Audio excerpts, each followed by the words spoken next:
Hello students, good morning to all of you students. जैसे कि आपको पता है कि हम रस के बारे में पढ़ रहे हैं, तो पहले हमने पढ़ा था कि रस किसे कहते हैं, रस के कितने अंग होते हैं। तो हमने सबसे पहले पढ़ा था स्थाई भाव के बारे में कि रस के 4 अंग होते हैं। पहला था स्थाई भाव। तो स्थाई भाव के बारे में हमने पढ़ा था कि स्थाई भाव जो है वो किसे कहते हैं, और इसमें क्या है, इनके प्रमुख जो है रसों की संख्या, जहाँ पे कुछ आचार्यों ने 9 बताई हुई है, लेकिन बाद में क्या है, कुछ आचार्यों ने मिलकर इनकी संख्या 2 और मिला दी है, रस और जोड़ दिए बीच में, और इनकी संख्या जो 11 कर दी है। तो जहाँ पे बताया गया है कि रस क्या है और उनके स्थाई भाव क्या हैं। ये हमने स्थाई भाव में पढ़ा है कि रस कौन कौन से हैं और उनके स्थाई भाव कौन कौन से हैं। तो आज हम विभाव के बारे में पढ़ेंगे कि विभाव किसे कहते हैं। तो बोलते हैं कि विभाव किसे कहते हैं, जिन कारणों से मन में स्थित सुप्त स्थायी भाव उत्पन्न होते हैं उन्हें विभाव कहते हैं। विभाव किसे कहते हैं, जिन कारणों से मन में स्थित सुप्त स्थायी भाव उत्पन्न होते हैं उन्हें विभाव कहते हैं। विभाव के 2 भेद होते हैं। कितने प्रकार के होते हैं विभाव? 2 प्रकार के होते हैं। कौन कौन से? आलंबन विभाव और उद्दीपन विभाग। पहला आ गया आलंबन विभाग, दूसरा आ गया उद्दीपन विभाग। तो आलंबन विभाग किसे कहते हैं? यहाँ पे बताया हुआ है कि जिस प्रकार वस्तु या व्यक्ति को देखकर हृदय में जो भाव जागता है उसे आलंबन कहते हैं। आलंबन विभाग किसे कहते हैं कि जिस प्रमुख वस्तु या व्यक्ति को देखकर हृदय में जो भाव जागता है उसे आलंबन कहते हैं। जैसे फॉर एग्जाम्पल जहाँ पे बताया हुआ है कि राम को देखकर सीता के हृदय में प्रेम जागा। तो जहाँ पे क्या है, राम को देखकर सीता के हृदय में प्रेम जागा। तो जहाँ पे आलंबन क्या आ गया, जहाँ पे राम आ गया। क्या आ गया जहाँ पे आलंबन?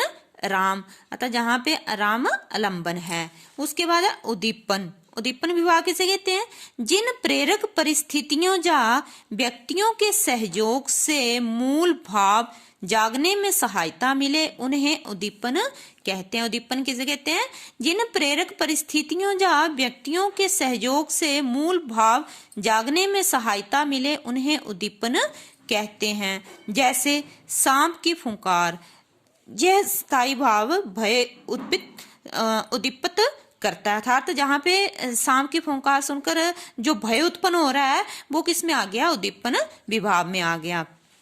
नेक्स्ट है अनुभाव।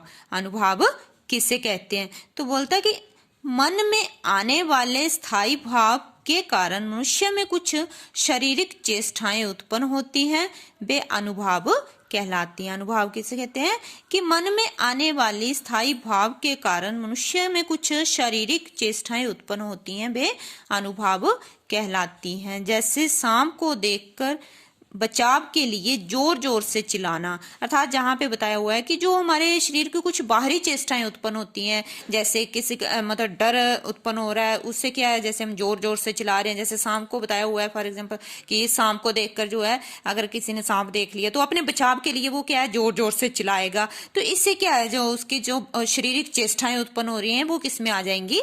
अनुभव में आ जाएंगी। तो नेक्स्ट है संचारी भाव। संचारी भाव किसे कहते हैं? बोलते हैं कि आश्रय के मन से में उत्पन्न होने वाले अस्थिर मनोविकारों को संचारी भाव कहते हैं। संचारी भाव किसे कहते हैं कि आश्रय के मन में उत्पन्न होने वाले अस्थिर मनोविकारों को संचारी भाव कहते हैं। जहाँ पे संचारी भावों की प्रमुख संख्या जो है वो 33 बताई है। कितनी बताई है? संचारी भावों की मुख्य संख्या जो है वो 33 बताई गई है। तो स्टूडेंट्स, आज हमने पढ़ा है कि संचारी भाव किसे कहते हैं और इसके अनुभाव जो है वो क्या होता है, अनुभाव क्या होता है, इससे क्या है, मन के जो मतलब शारीरिक चेष्टाएं उत्पन्न होती है उसे अनुभाव कहते हैं। उद्दीपन में जहाँ पे बताया हुआ है कि मूल भाव जागने में जो सहायता मिलती है, व्यक्तियों की उपस्थितियों के सहयोग से जो मूल भाव जागने में सहायता मिलती है, तो उसे क्या बोलते हैं? उद्दीपन कहते हैं। आलंबन किसे कहते हैं कि किसी वस्तु या व्यक्ति को देखकर हृदय में जो भाव जागता है